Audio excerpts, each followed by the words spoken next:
everyone, first thing first. Is there anyone here that is not comfortable with Spanish? Like, I can switch this talk to Spanish so everyone is more comfortable. But if there's anyone that wants this talk to be in English, let me know and I will just continue in English. Anyone? ¿Nadie? ¿Todo en español? Perfecto.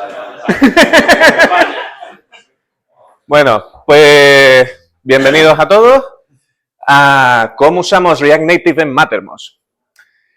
Entonces, ¿quién soy yo? Buena pregunta. Bueno, soy Daniel Espino García, Software Design Engineer en Mattermost. Llevo ya unos 4 años, creo que llevo ya en Mattermost. Uf, cómo pasa el tiempo. Y bueno, una de las cosas de las que estuve encargado fue de una refactorización importante que hicimos en la aplicación móvil que usa React Native. Entonces, voy a venir un poco a hablar de por qué usamos React Native y cómo lo usamos. Si alguien me quiere contactar, pues bueno, LinkedIn está ahí y todo el mundo supongo que sabe buscarme en LinkedIn, pero también pueden pasarse por la oficina en community.mattermost.com. Es una instancia que tenemos para cualquier persona de la comunidad que pueda hablar con nosotros o puedan hablar entre ellos. Entonces, eso. Disclaimers. Lo que voy a hablar hoy es la solución, lo perfecto, lo que todo el mundo debería de hacer. No, ni de coña. Cada uno tiene sus propios problemas y cada uno tiene que buscar su propia solución. Entonces, pero lo que me vas a contar es la solución perfecta para mi proyecto. Probablemente no. O sea, nosotros tenemos una serie de cosas que nos hace especiales. Hablaré un poco de ello, al final, nosotros es una herramienta de chat, está centralizada en un servidor, tenemos una serie de cosas especiales que nos hacen tomar ciertas decisiones. Entonces, pero bueno, a ver, vale, no es una solución perfecta, no es ni siquiera la solución para mi proyecto, pero al menos es la solución perfecta para el tuyo. Ojalá, ojalá lo fuera. Pero la realidad es que es lo que hasta ahora nos ha funcionado, lo que hemos probado. Mañana saldrá otro nuevo framework y diremos, pues deberíamos usar ese otro framework, pero no lo vamos a hacer porque cambió un framework. Bueno, ustedes saben. Pero bueno, es lo que hemos probado hasta ahora y lo que nos funciona. Y yo lo que espero con esta charla es que las cositas que hacemos, pues, algo pueda servir para ustedes. Pues bueno, esto es lo que vamos a hablar hoy, que si no sé qué, si no sé cuánto, pero bueno, vamos a empezar por el principio para ser originales. ¿Por qué esta charla? ¿Qué es Mattermost? ¿Por qué vengo yo aquí a hacer un pitch de ventas? No, no es un pitch de ventas, pero ¿por qué vengo aquí a hablar de Mattermost? Mattermost es one platform for technical and operational teams to collaborate across every workflow. Eso es lo que tenemos en la página web, pero lo que realmente es más fácil de entender es lo que pone en la Wikipedia y en otros sitios, una alternativa open source a Slack o a Microsoft Teams. Es una herramienta de comunicación open source con la que podemos comunicarnos. Una de las cosas especiales que tiene Mattermost en comparación con estas otras alternativas es que tú lo puedes tener on-premise o self-managed. Tú tienes los datos donde tú quieras. También tenemos una versión cloud para quien quiera darnos sus datos, pero tú puedes tener tus datos donde tú quieras.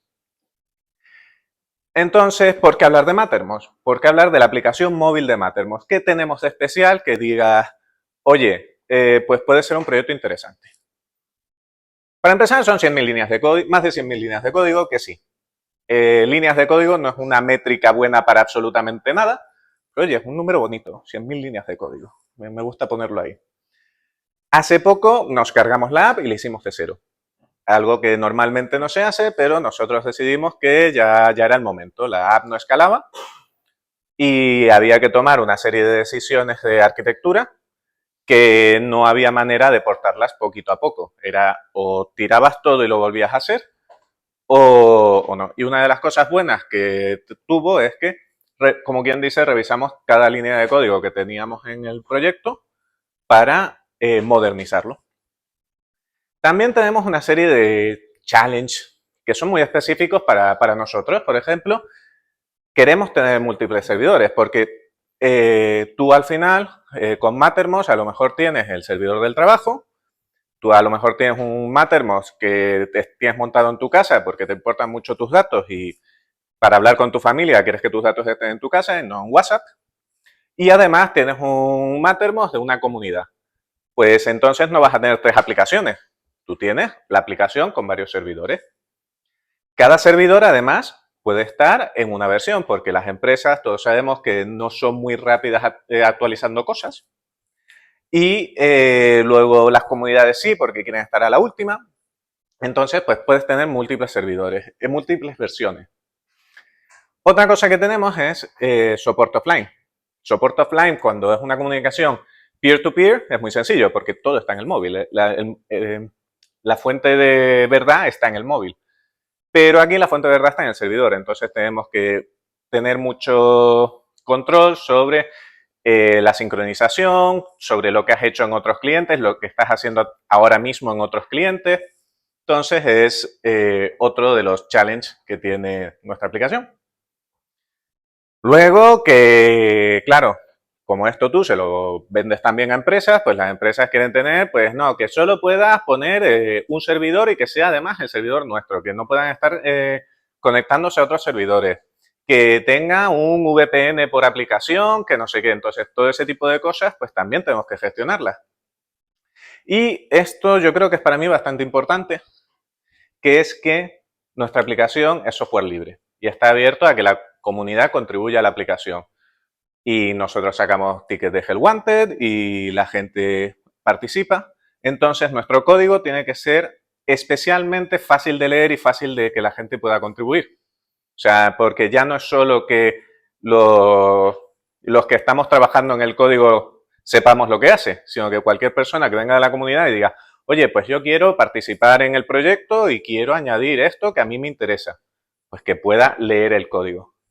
Y dicho eso, otra de las cosas por las que es interesante hablar de Mattermost en este contexto es que es software libre. El 100% del código de la app es software libre. Mattermost es open core, el 90 y mucho por ciento del código es software libre, pero es verdad que hay un pequeño trocito que no. Pero la app es 100% software libre. Así que todo lo que voy a contar hoy pueden ir al repositorio, ver cómo está hecho, trastear con eso, ejecutar la app en local, lo que quieran. Entonces, vamos con un par de decisiones básicas que tomamos a la hora de hacer este refactor y decidir por qué, por ejemplo, usamos React Native.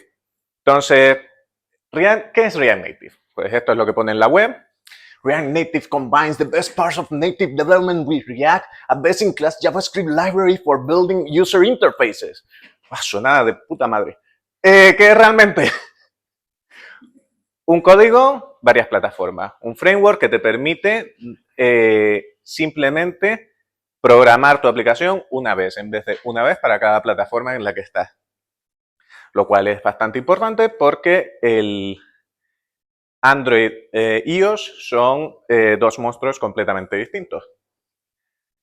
Otra cosa que tiene buena React Native es que te permite decir, oye, React me da todo esto, pero yo necesito más.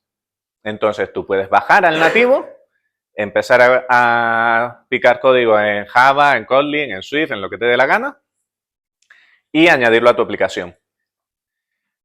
Es bastante popular y tiene una comunidad muy activa, que me dirán, bueno, pero ¿qué más da que sea popular? Pues da, porque tú vas a Stack Overflow, preguntas, no hace falta ni preguntar, buscas y tienes 1000 respuestas ya.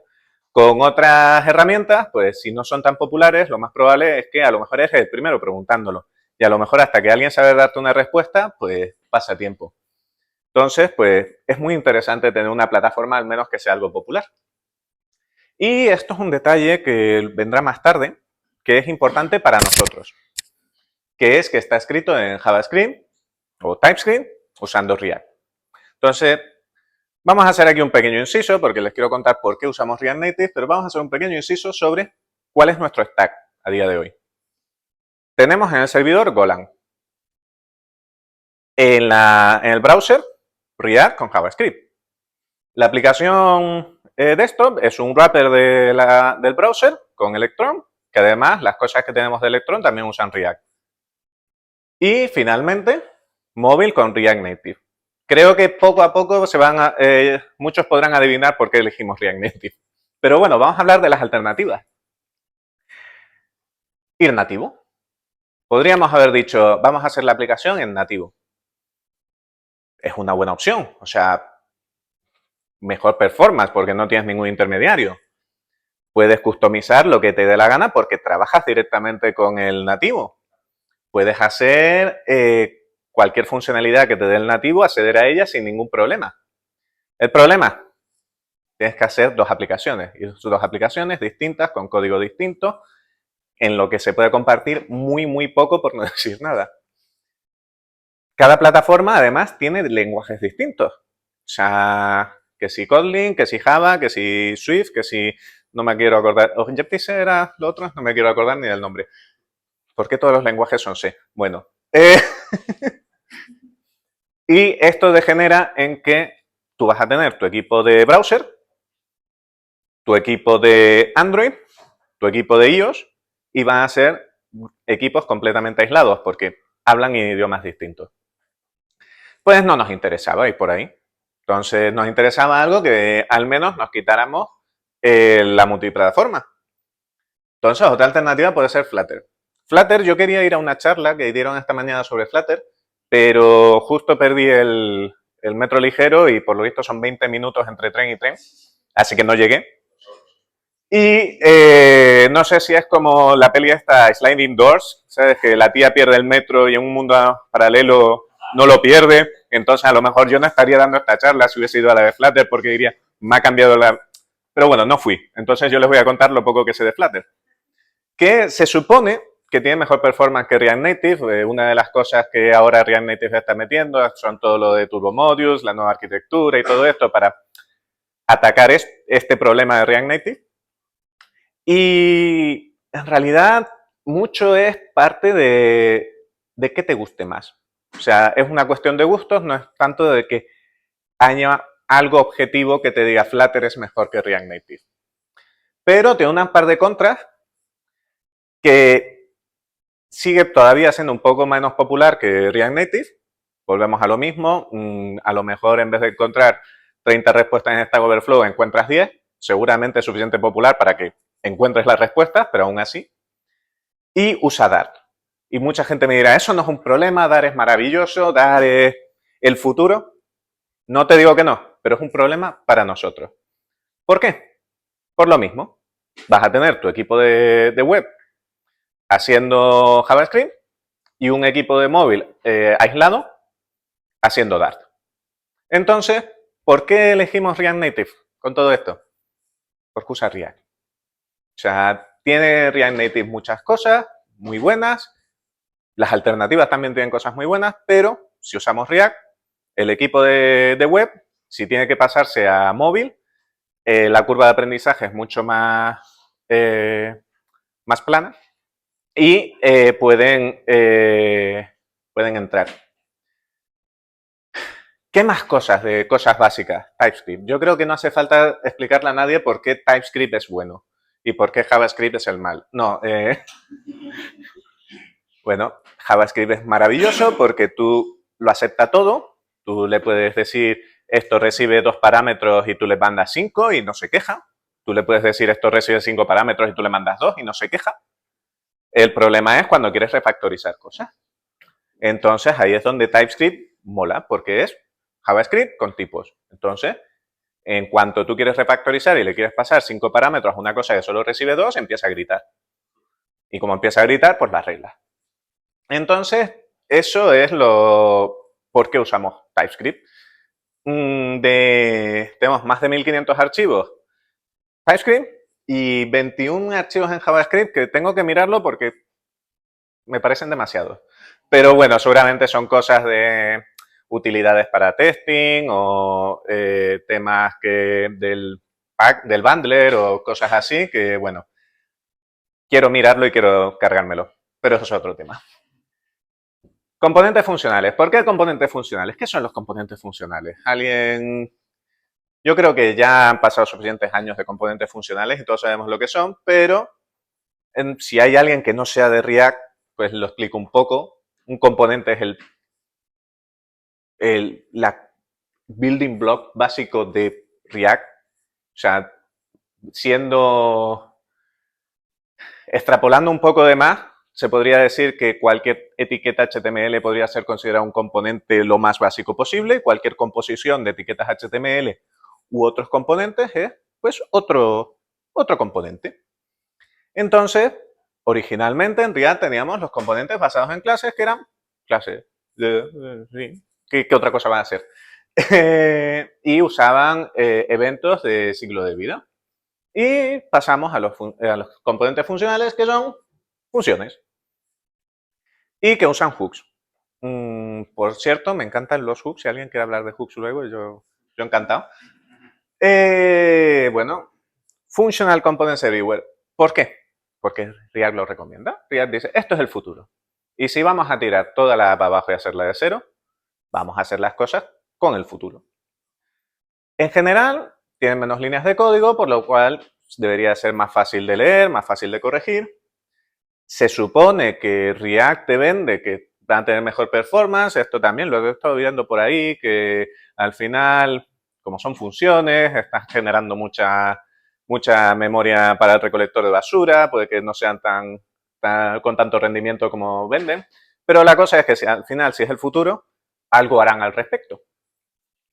Y en teoría, hace más difícil hacer componentes enormes. Esto es mentira. O sea, tú puedes hacer una función de 10.000 líneas. Por poder puede. Pero cuando tú tienes una clase de 10.000 líneas, tú la miras y dices, oh, una clase grande. O sea, me he pasado, pero hay una clase grande. Pero cuando es una función de 10.000 líneas, te empiezan a entrar los picores. Porque eso es una función. Entonces, psicológicamente hace que sea más difícil hacer componentes enormes. Y los hooks molan. A mí me molan mucho los hooks, ya lo he dicho, y lo diré más veces a lo largo de la charla. Y luego, reglas de cómo hacer el código. Porque al final, cuando tienes a mucha gente trabajando en el mismo código, sobre todo en la comunidad, tienes que decidir que hay ciertas cosas que se hacen de cierta manera. ¿Qué usas? Por ejemplo, el Slim. Voy a ver. El Slim, reglas de linting, y una, por ejemplo, que me gusta a mí es el import order. ¿Por qué el import order es importante? Porque te limpia muchos merge conflicts. O sea, y todo el mundo dice, no, es que este import debería ir antes de este otro porque es más importante, o estos deberían de ir agrupados porque es lo mismo, y cada uno tiene una idea distinta. Pues tú lo metes en el linter y si alguien se queja, puedes decir, ah, no, es que el linter lo hace así. Y entonces todo el mundo hace exactamente lo mismo. Más reglas de código, la estructura de los componentes. A ver, esto quiero yo crear una regla de linting para nuestro proyecto que haga esto, porque cada vez que miro esta diapositiva me parece que tiene más sentido. Esta es la estructura que más o menos tienen todos los componentes de nuestro proyecto. Tú tienes el principio con todos sus imports, la definición de prompts, la definición de los estilos. Esto yo lo llamaría el contexto. Tú tienes el contexto del componente, todo antes del componente, para que tú tengas una idea de qué cosas hay alrededor. Luego, tienes todo lo que son common hooks, bueno, luego los props expandidos. A mí me gusta que estén expandidos en la definición, porque eso de tener por todos lados props, punto, a mí no me gusta. Hay gente que sí, pero como yo era el que estaba haciendo estas cosas, dije, pues se hace como yo diga. Luego, toda la parte de common hooks y asignaciones, todo lo que es asignar. Desde mi punto de vista, esto es como decir cómo es el componente, qué tiene, qué estados tiene. Luego, todo juntito, los callbacks, que es qué hace. Componente, ¿qué puede hacer? Pues todo juntito. Y luego al final, después de los callbacks, todos los effects, que es cómo se comporta el componente. Y ya por último, el render, que es cómo se ve. Ustedes me dirán, pero ¿qué más da? Si a mí me gusta poner el callback cerca del render porque es donde lo voy a usar de todas formas. Y ya, pero es que luego empiezas a tener use states en medio de use callback. Y cuando estás revisando el código y leyendo, te lo pierdes porque hay tanto boilerplate con los use callbacks, con los use, con todo ahí. Es verdad que los hooks tienen un poquito de boilerplate de más, pero hay tanto que a la hora de leer se hace más complicado. Entonces, a la hora de revisar código, a la hora de leer, a la hora de entender el código, a mí me parece que esta organización más de este tipo de cosas funciona mucho mejor. Pero bueno, que al final todo esto es cuestión de estilo, cuestión de gustos, pero oye, cada vez que veo esta slide me gusta más. Y luego, pues bueno, lo que le estaba contando de por qué mola y cómo intentamos que a día de hoy que esto se haga con los code reviews. Todavía no tenemos una regla de LinkedIn, quiero hacerla algún día cuando tenga tiempo. A lo mejor cuando me meta en ese mundo preparo una charla sobre lo maravilloso que es hacer reglas de LinkedIn o no. Pero bueno, veremos. Y otra cosa, en React Native, separamos mucho lo que son componentes de pantallas. Es lo mismo, es un componente al final. Pero para nosotros, las pantallas es, pues eso, una vista de tu aplicación.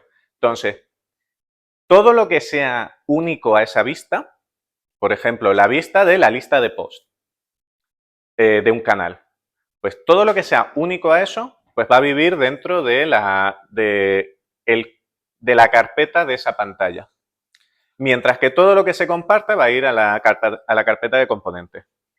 De esa manera también es un poco más fácil, pues eso, distinguir lo que son vistas de lo que son componentes reutilizables, de qué cosas puedes trastear o hacer más específicas para esa vista y cuáles cosas te tienes que acordar que esto se va a usar en más sitios y que no puedes trastear tanto. Entonces, pues me parece que está bien. Entonces tú llegas a nuestro código y tienes una carpeta de screens y cada screen es bastante claro qué screen es. Y luego los componentes, pues sí, ya es un poco más amplio porque son componentes que se usan en otros sitios. Vale, eso era lo básico. Ahora una parte divertida que es uno de los motivos por los que cambiamos toda la arquitectura de nuestra aplicación, que es el manejo de estados. ¿Qué se usa para hacer manejo de estados en React? Redux o cualquier otro flavor de Redux, que si sagas, que si todas esas cosas. Pero, ¿qué alternativas hay a Redux? Pues no usar Redux. Usar contexto y use state. Hay más alternativas. De hecho, el otro día estuve hablando con alguien y me dijo una que no me acuerdo el nombre, pero bueno, hay más alternativas. Pero lo que usamos nosotros es WatermelonDB. ¿Qué es WatermelonDB? Primero vamos a hablar del problema que teníamos con Redux. Nosotros en la primera versión de la aplicación teníamos Redux. Entonces, Redux, todo el estado está en memoria, en todo momento. ¿Qué implica eso? Que si tienes un estado gigantesco, por el motivo que sea, pues vas a tener problemas de memoria. Además, nosotros queremos que tú, cuando te subas al avión, puedas mirar tus mensajes. Entonces, todo eso tiene que estar guardado en el móvil, por lo tanto en el estado, por lo tanto en Redux. Por lo tanto, el estado ese gigantesco lo tienes que poder leer del disco cuando entras. Pero claro, Redux no funciona muy bien con estados parciales. Redux es un todo nada. Entonces, pues la carga inicial tardaba, porque tenía que cargar todo el estado de Redux. Y eso nos impedía ser multiserver, porque si ya estábamos teniendo problemas con un solo servidor, el estado gigantesco que teníamos, con multiserver, pues multiplícalo por todos los servidores que quieras meter en la aplicación. Entonces, ¿cómo llega WatermelonDB a solucionar este problema? Guarda el estado en una base SQL, un SQLite y tira de ahí. Entonces, claro, de esa manera el estado lo cargas a demanda. De todas formas, claro, tú dices, ya, pero es que estar todo el rato yendo a la base de datos, pues de eso se encarga WatermelonDB, de cachearlo todo, de manera que sí, la primera vez que tú pides algo que pides cierto estado, tiene que ir a la base de datos, por lo tanto sí va a ser un poco más lento, pero luego como lo cachea, Pues WatermelonDB se encarga de eso y va más rápido. Y toda la reactividad te la gestiona con RxJS, que bueno, es JavaScript reactivo, que si no lo conocen, pues está chulo, pero no deja de ser un paradigma distinto de hacer las cosas. Y otra cosa buena que podríamos hacer es que, como puedes tener distintos servidores y uno es el de tu casa y otro es el del trabajo y no quieres que se mezclen, pues podías tener el estado directamente en bases de datos distintas. Por lo tanto, conseguíamos un sistema mucho más escalable para multiserver. Genial, todo bien, todo bien, todo bien. No, no es todo bien. Cuando tú eliges algo para solucionar tus problemas, lo raro es que no crees problemas propios. La cosa es si te merece la pena o no. Entonces, ¿cuáles eran los problemas de WatermelonDB? Usa RxJS. Mola mucho, pero no lo usamos en ninguna otra parte de nuestro stack. Es tecnología nueva. Entonces, tecnología nueva implica que también la gente de browser, cuando se tenga que venir a mobile, tiene que aprender RxJS. También, pues nosotros que lo estábamos haciendo en ese momento, tuvimos que aprenderlo y seguramente hemos hecho muchas cosas mal y ya las iremos solucionando. Pero eso es tecnología nueva y es lo que pasa con la tecnología nueva. Luego es una base de datos, no es JavaScript que lo aguanta todo, es una base de datos. Entonces, una base de datos, tú tienes que tener tus migraciones, tienes que tener tus tipos de datos bien definidos. Entonces, es un problema eso también. Lo que digo, las migraciones de base de datos. Y una cosa que a mí me duele en el alma porque me estoy intentando cargar todos los connect de la aplicación web, todos los map state to props y todo eso, y ponerlo todo en functional components, use selector, use dispatch. Y esto me mata porque implica que una cosa que estoy intentando eliminar en browser la tengo que volver a meter en mobile. Pero bueno, no hay hooks, no hay hooks. Pero bueno, merece la pena porque a nosotros estos son unas piedrecitas en el camino para darnos un producto mucho mejor. Entonces, ¿cómo funciona un poco esto? Pues tenemos las queries, que principalmente también por tema de nombres, de que sea más sencillo entenderlo todo, pues lo dividimos más o menos en 3 queries. Los que son los get, que es coge un elemento de la base de datos. Los que son los observe, que es observa un elemento de la base de datos. Lo de observar viene a ser para todo el tema de reactividad, de si este estado cambia, pues avísame. Y luego los query, que es cuando tienes que hacer cualquier query un poco más compleja, tipo quiero todos los posts en el canal que sean de tal canal y ordenados de manera descendente. Pues esto, tú lanzas la query y luego la query la puedes o fetch, o cogerla, el resultado, o observar, que WatermelonDB se encarga de que cuando hay un cambio en el estado, vuelve a lanzar esta query, ve si hay cambios en la query y te dice, ha habido cambios, así que lo que quiera que estés haciendo, vuelve a renderizarlo. Entonces, WatermelonDB pues, se encarga por debajo de todo eso y no te tienes que preocupar.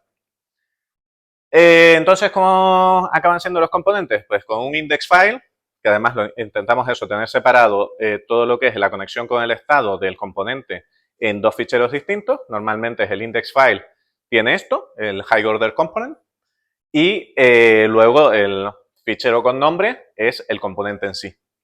Y bueno, pues un high order component que usa RxJS con observables y pues lo que decía, es ficheros distintos. Así es como lo usamos. Si tienen curiosidad, por ejemplo, qué es lo que está pasando aquí, cogemos el user ID y observamos.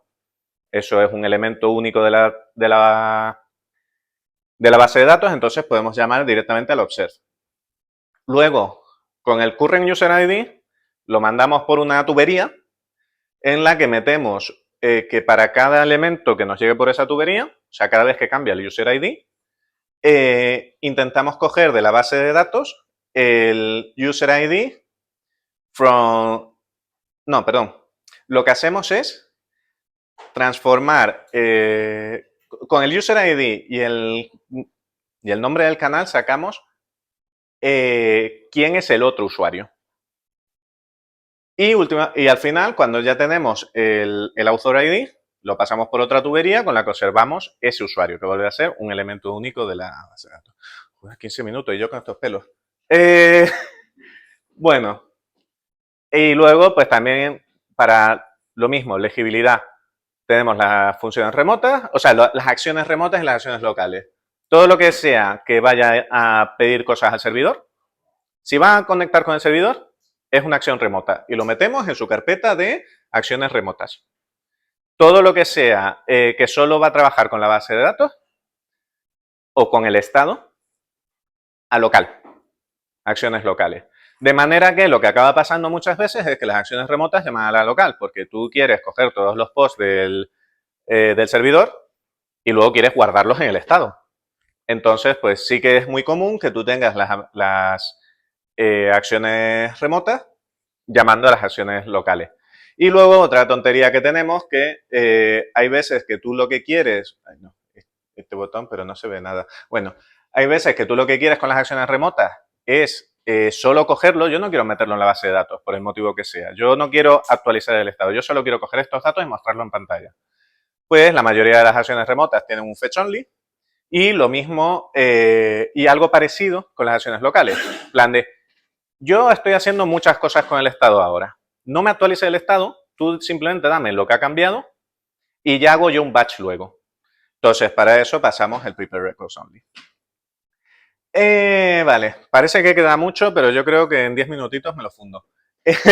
Vale, custom hooks. Me imagino que muchos aquí conocen React, saben lo que son los hooks.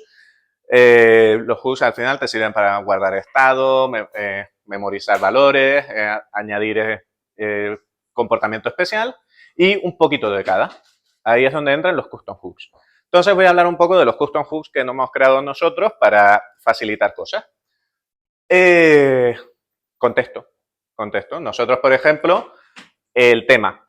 Plan de, dependiendo del servidor e incluso dependiendo del equipo dentro de un servidor, tú puedes tener temas distintos. En plan de, pues yo quiero este servidor con tema nocturno porque es el servidor privado y este servidor con tema más claro porque es el servidor público y así psicológicamente sé dónde estoy hablando. Pues es una cosa que puedes hacer. También, pues eso, lo que decía, multiservidor. En todo momento tienes que saber en qué servidor estás para mandar el mensaje al servidor que toca. Pues bueno, todo esto, sencillito, o sea, si has usado providers, más o menos esto debería de sonar. Y al final, cuando tú estás en un componente, lo que haces es llamar al useTheme. Llamas al useTheme y dices, vale, este es el tema que estoy usando ahora. Y te olvidas. Eso se encarga otra parte del código en actualizarlo. Cosas más, reducir boilerplate. Hay muchas cosas que hay un boilerplate alrededor que estás repitiendo el mismo código 20 veces para nada. Por ejemplo, el back button handling de Android. Para el back button handling, pues tú tienes que hacer un use callback, tienes que pasárselo a un evento. No me acuerdo los detalles porque desde que tenemos el hook ya no lo hago. Pero bueno, también cuando pulsas un botón de la navegación, lo mismo, hay un boilerplate alrededor. O una cosa tan sencilla como el did update. En React con Functional Components no tienes el did update. Tú tienes los effects, pero a veces necesitas un did update. Y es tan sencillo como esto, un did update. Es decir, traquear si estoy montado y si estoy montado, si no estoy montado, no hagas nada. Y ya si estoy montado, ya sí que empieza a hacer cosas. Y bueno, pues todo este boilerplate, pues te lo eliminas y simplemente pones use did update y para adelante. Entonces, pues eso, los custom hooks te sirven para eso y bueno, también para eliminar complejidad. Hay ciertas cosas que es muy sencillo, pero realmente el código que hay detrás es un infierno. Por ejemplo, en la posición en la que tienes que poner un modal o dónde está el modal en la pantalla para luego poder decir, pues entonces yo tengo un autocomplete que lo tengo que colocar aquí dependiendo de dónde esté el modal en la pantalla. Porque claro, luego tienes para tablet, que las tablets tienen cosas distintas, un infierno. Entonces, pues tenemos un hook que nos dice dónde están las cosas. Lo mismo para el keyboard hide. De manera que cuando llega un desarrollador de browser, no tiene que estar con todas las de cómo se hace el keyboard hide, simplemente llama al hook y para adelante. También, pues eso, acciones que vienen de plugins. Montón de cosas. Montón de cosas que al final no hace falta no hace falta entender todo esto y escribir todo esto cada vez que lo necesitas. Y bueno, porque al final lo pones así y ya está, ya lo tienes. Bueno, los managers. Los managers, voy a pasarlo un pelín rápido porque queda poco tiempo, pero al fin y al cabo hay cosas que tú tienes corriendo en la aplicación que no pertenece a un componente. No pertenece a un componente porque es la aplicación. Entonces nosotros para solucionar eso, Singleton. No es el mejor elección de diseño, pero cuando sirven, sirven. Entonces, están fuera del ciclo de vida de un componente. ¿Y para qué nos sirve? Por ejemplo, para manejar las bases de datos, en plan de, dame la base de datos de este servidor y haz cosas sobre ella. Pues tenemos un singleton que tú le dices, en tu componente dices use server URL, te da la URL del server y vas ahí y le dices, dame la base de datos de este servidor. Y eso, tenemos un singleton que lo gestiona y lo hace. Draft, upload, cuando subimos ficheros a un canal, pues luego nos queremos poder mover por otras cosas mientras eso se está subiendo. Si eso lo tuviéramos metido en un componente, el componente muere y muere el upload. Entonces, pues no queremos eso. Lo mismo, un singleton que se encarga de gestionar todo eso. Integraciones y plugins, sesiones, network, WebSocket. Por ejemplo, el de network, lo he dicho, guarda todos los clientes que tengamos, porque hacia cada servidor te conectas con un cliente distinto. Maneja toda la configuración, todo lo que es el manejo de errores básicos, te los pilla él. Y al final le pone una interfaz sencillita. Lo mismo el WebSocket, también se encarga, el manager de WebSocket también se encarga que si metes la aplicación en el background, se espera un ratito y si llevas mucho tiempo fuera en el background ya cierra el WebSocket y cosas así. Y nada, Going Native. ¿Por qué desarrollar en Native si hemos dicho que React Native es para no hacer esto? Pues por muchas cosas. Una de ellas es limitación de recursos. Por ejemplo, no me acuerdo en qué plataforma era, si era iOS o creo que era iOS. Lo que te permite para la aplicación de Share es muy limitado en tema de espacio, de memoria. Entonces, si tú quieres cargar todo React Native para hacer cualquier cosa ahí, ya te estás comiendo prácticamente toda la memoria. Entonces, en cuanto quieras hacer algo divertido, no puedes, lo llenas. Entonces, pues tuvimos que hacer eso en nativo directamente. Mejor integración con la parte nativa. Hay ciertas cosas que quieres que se hagan en la parte nativa o que no hay manera fácil de hacerlo en JavaScript. Pero claro, ¿por qué no usar librerías que ya están hechas? Pues a veces porque no hay ninguna. No hay ninguna porque, bueno, es algo nuevo. O porque estamos haciendo algo tan concreto que no hay ninguna. Entonces, nosotros hemos creado algunas librerías que están también open source, las pueden descargar, las pueden usar si son útiles para ustedes, que tenemos una para el IMM, otra para un network client para múltiples servidores, para hacer el paste, para poder hacer un paste de archivos en el input, o un logger basado en Turbo Modules, para que todos los logs de React Native los puedas meter a un archivo y que te los puedan mandar para ver por qué se ha roto la aplicación. Y luego, unas cosas que hemos implementado que son específicas para nosotros, están dentro del código de la app, no lo hemos pasado a una librería porque son como muy específicas. Entonces, por ejemplo, bueno, las push notifications, una cosa divertida que hacemos es que como Mattermost se preocupa de que tú tengas tus datos, lo que no vamos a estar haciendo también es, vale, tú tienes todos tus datos en tu servidor, pero ahora le voy a mandar todos tus mensajes a Google y a Apple. con las push notifications. Entonces, lo que hacemos es una cosa que se llaman las ID Loaded Notifications, que solo mandamos el ID, de manera que cuando llegan a tu móvil, entran en... Ay, Dios mío, 5 minutos. Entran en...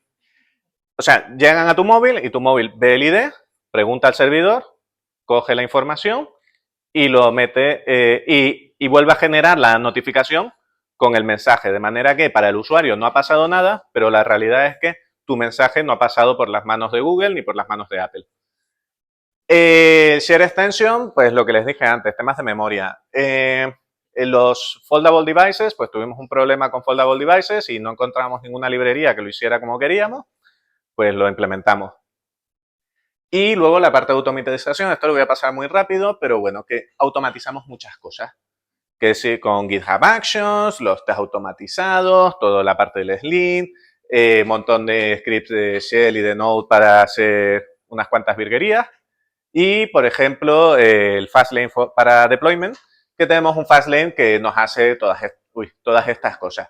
Que si lo tenemos integrado con GitHub y GitHub Actions y se encarga de subir las versiones, hacer las builds y hay una magia de la gente de build que tampoco entiendo del todo, pero todo esto también está en el repositorio, que se puede mirar cómo lo hacemos y demás. Y a mí me encanta esta magia porque yo si quiero generar una build, voy a mi repositorio, creo un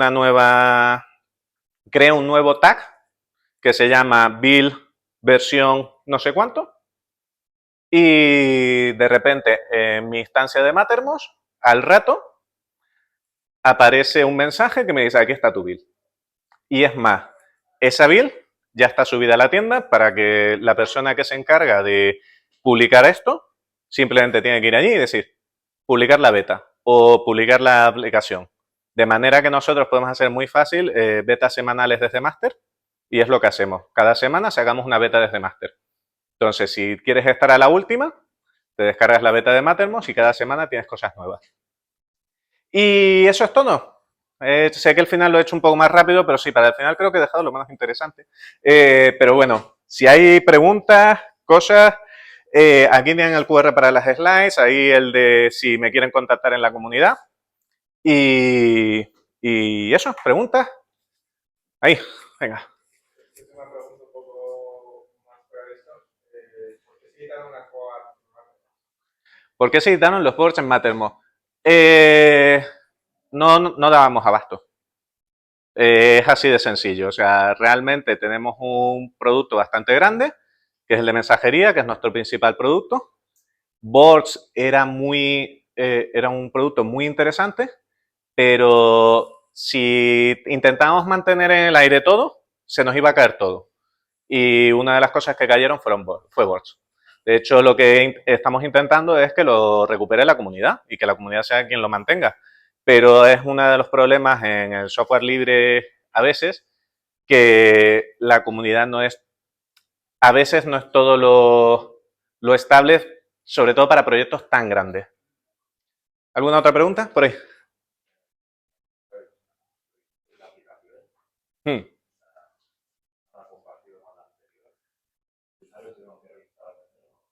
No, sí, a ver, la aplicación es la misma aplicación en la Store.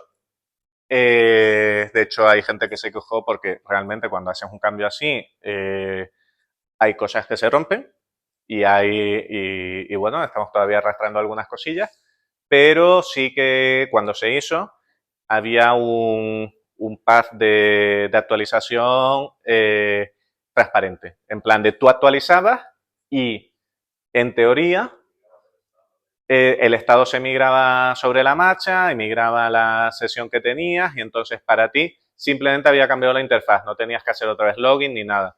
Pero bueno, que aunque eso no se hubiese hecho así, al fin y al cabo es una vez, pero sí, tenemos código específico para pasar de V1 a V2. La otra aplicación se paró una temporada, la otra aplicación solo se hacían fixes, no se añadió nuevas features durante, yo creo que fácilmente fue un año que no se añadieron nuevas features a la aplicación móvil. Y no fue un año hacer la V2, es decir, durante una temporada se hizo en paralelo hasta que se decidió, vamos a parar, vamos a meter más gente a la aplicación móvil y vamos a sacar V2 porque además es que era una cosa que no, es lo que te digo, ya con Redux no escalaba y necesitábamos hacer algo porque lo que estaba haciendo la gente que tenía más de un servidor era tener instalada la beta y la oficial, cada una en un servidor distinto.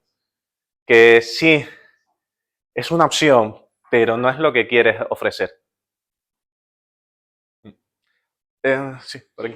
Me he sentido identificado con tu amor por los hooks y odio por RxJS.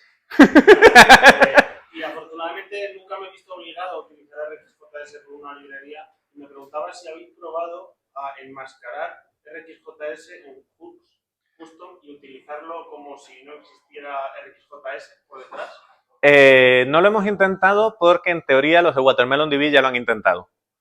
WatermelonDB no tiene hooks porque, según lo que dicen ellos, ya lo han intentado y hay problemas de performance que si algún día se arreglan, no sé si ellos o a nivel de React o exactamente dónde se tienen que arreglar, no he profundizado, pero si algún día se arreglan sí que meterán los hooks, pero que a día de hoy no lo han solucionado. Entonces, si ellos que se dedican a esto no lo han solucionado, ¿para qué voy yo a meterme ahí, a embarrarme para acabar en la misma solución? Ya... Se nos ha acabado el tiempo, pero bueno, tenemos tiempo para una última pregunta rápida. Vale, una última pregunta rápida, ¿alguien? Vamos a dejar ahí con las palabras de voz. Vale, la SMT. Sí, pero el problema que te da es que no puedes o es mucho más difícil tocar nativo. Entonces, a nosotros teníamos que ir a nativo, porque sabíamos que teníamos cosas que no se arreglan en la parte de JavaScript.